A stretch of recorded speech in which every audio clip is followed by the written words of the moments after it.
Hello dear friend, आज हम कक्षा 7 के विषय अतीत से वर्तमान अर्थात इतिहास का चैप्टर नंबर 6 का क्वेश्चन आंसर करने जा रहे हैं। तो ये इसको हम स्टार्ट करते हैं। तो इसमें पहला नंबर क्वेश्चन में बोला है,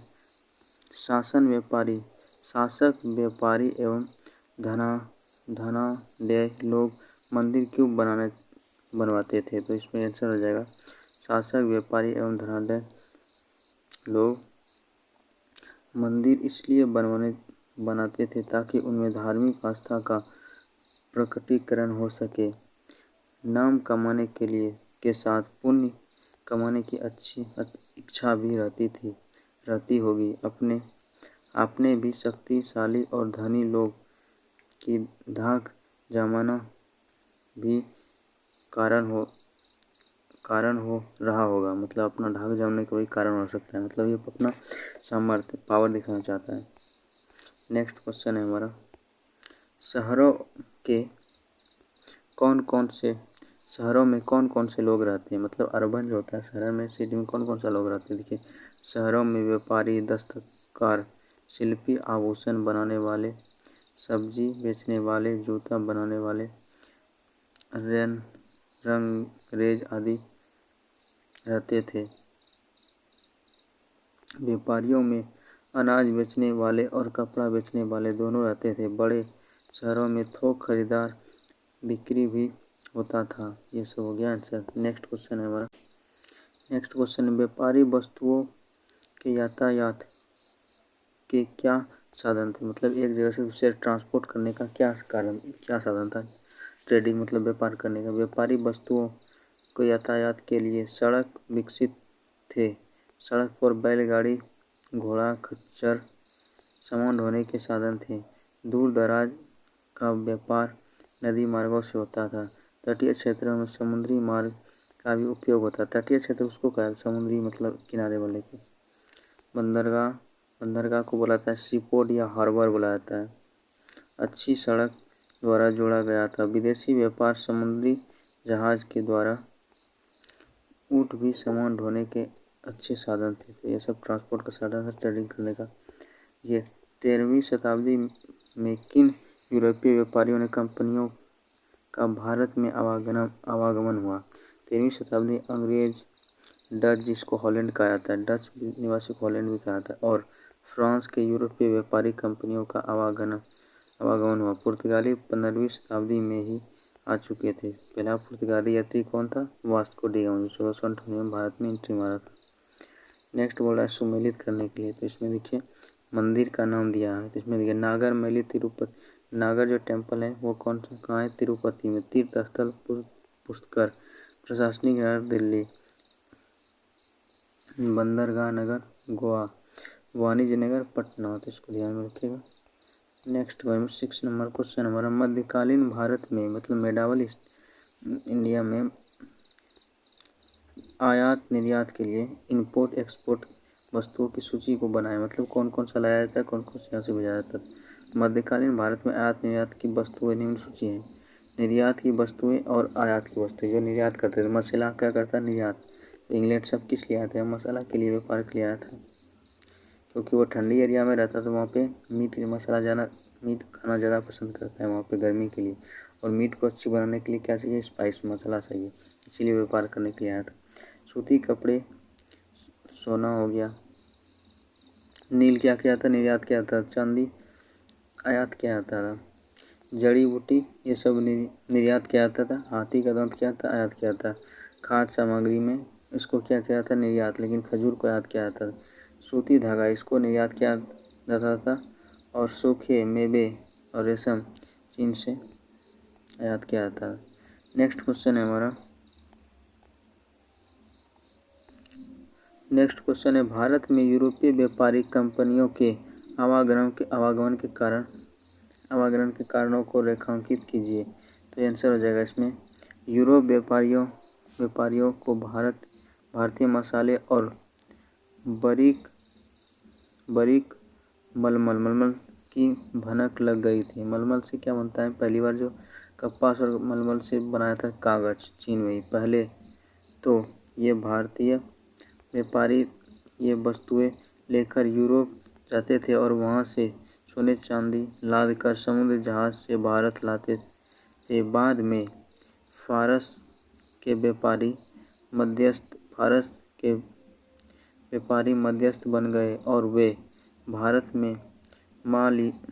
से माल यूरोप ले जाने लगे। यूरोप व्यापारी यह काम स्वयं करना चाहते थे। उन्हें किसी भी मध्यस्थता स्वीकार नहीं था। नेक्स्ट है, सबसे पहले पुर्तगाली एक नाविक था जो 1498 में वह सरकार की मदद से भारत पहुंचे।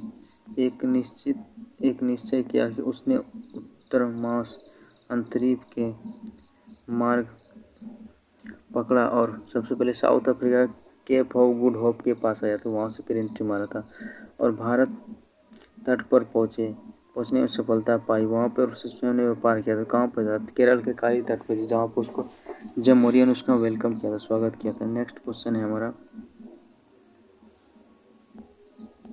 नेक्स्ट क्वेश्चन है 8 नंबर का।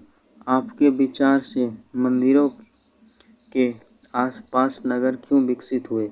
हम जानते हैं कि भारत में एक धर्म प्रधान देश रहा है। देवी देवताओं के प्रति यहाँ के लोगों का मन में अपार श्रद्धा रहती आई है। आज जहाँ जहाँ मंदिर बने हैं वहाँ दर्शनार्थियों की भीड़ जुटने लगी है। अधिक लोगों के आवागमन के कारण उनके उपयोग की वस्तुएं की दुकानें खुलने लगी हैं। बाद में स्थानीय लोगों ने इन उत्पादों को खरीदने लगे। इस तरह क्रमशः मंदिरों के आसपास नगर विकसित हुए। नेक्स्ट क्वेश्चन है 9th नंबर का हमारा, लोगों के जीवन में मेले एवं हाटों की भूमिका का वर्णन करें। आंसर हो जाएगा, लोगों के जीवन में मेले एवं हाटों की भूमिका बड़े महत्व की थी। हाटों से वे नित्य उपयोगी की वस्तुएं खरीदते थे जो अन्य सब्जी वे नहीं उपजा पाते थे, उन्हें हाट से खरीदते थे। मेलों का महत्व इस बात का था कि उत्कृष्ट वस्तुएं मेले में ही उपलब्ध होती थी। देश भर के कलाकार और शिल्पी अपने उत्पाद लेकर मेले आते थे। ऐसे वस्तुएं हुआ करती थी जो सामान्यतः हाट बाजारों में उपलब्ध नहीं होते थे। लोग मेलों का बड़ी बेसब्री से प्रतीक्षा करते थे। वहाँ मनोरंजन का साधन भी उपलब्ध था और क्या होता था, वहाँ पे जो सामान नहीं होता वो सब भी मिल जाता था। नेक्स्ट क्वेश्चन हमारा 10 नंबर का बोला, इसमें इस अध्याय में वर्णित शहरों की तुलना अपने जिले में स्थित शहरों से करें। क्या दोनों के बीच में कोई समानता या असमानताएं हैं? इसको बताने के लिए उत्तर के लिए अध्याय में वर्णित शहर के लिए चार दीवारियों से घिरे होते थे, लेकिन हमारे जिले का शहर 4 दीवारियों से खुला है। वर्णित शहर जैसे कि जिले बोला है में यहाँ खास वस्तुएं के खास मोहल्ले हैं जहाँ थोक और खुदरा दोनों प्रकार के व्यापारी हैं। जिलों में सरकारी अधिकारी भी रहते थे। राज्य कर्मचारियों में के अलावा व्यापारियों के कर्मचारी भी रहते थे। हमारे जिले के शहर में सड़क और पानी की व्यवस्था के लिए नगर पालिका है, जबकि